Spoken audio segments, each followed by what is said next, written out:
ఇక్కడ second class నుంచి 9th class వరకు కూడా ఇది చేయవచ్చు.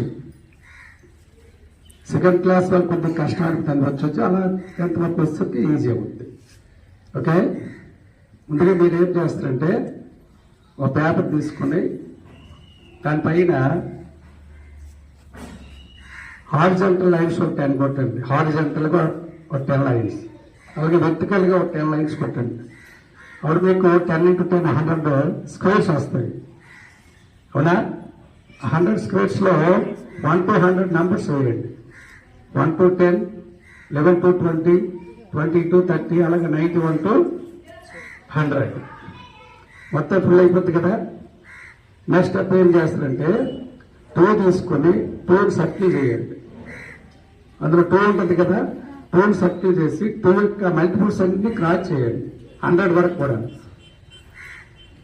2 తాలూకా మల్టిపుల్స్, 2 తాలూకా గుణిజాలు అన్ని కూడా 2 to 4, 6, 8 అని వస్తాయి కదా. అలా 100 వరకు ఉండేవన్నీ కూడా క్రాస్ చేసేయండి.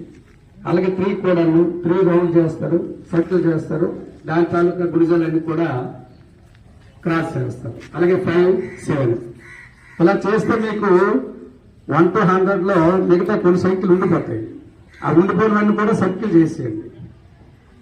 అర్థమైంది కదా. సెకండ్ క్లాస్ వాళ్ళు 100 నెంబర్స్ వేయగలరు ఖచ్చితంగా కదా, వేయగలరు కదా. మీకు ఇక్కడ మల్టిపుల్స్ అర్థం కాకపోతే చెప్పలేదు. అక్కడ నుంచి అలా క్లాస్ పెరిగినప్పుడు మీకు అర్థం అవుతాయి అవి. ఓకేనా. ఆ నెక్స్ట్ స్టెప్ ఏం చేయాలంటే దీనిపైన మీరు ఈ టైటిల్ కూడా, టైటిల్ ఆఫ్ ద యాక్టివిటీ మీరే రాయాలి. ఏ టైటిల్ ఆ పేరు రాయాలి. నెక్స్ట్ స్టెప్ ఏం చేస్తారంటే దీనిపైన ఒక మినిమం 20 క్వశ్చన్స్, ఆన్సర్స్ కాదు, క్వశ్చన్స్ మీరు తయారు చేయాలి. 20 క్వశ్చన్స్ మినిమం, అప్ టు 50 వరకు చేయొచ్చు క్వశ్చన్స్. దాని మీద ఎవరు ఎక్కువ క్వశ్చన్స్ తయారు చేస్తారో చూద్దాం. ఓకే, అర్థమైంది కదా.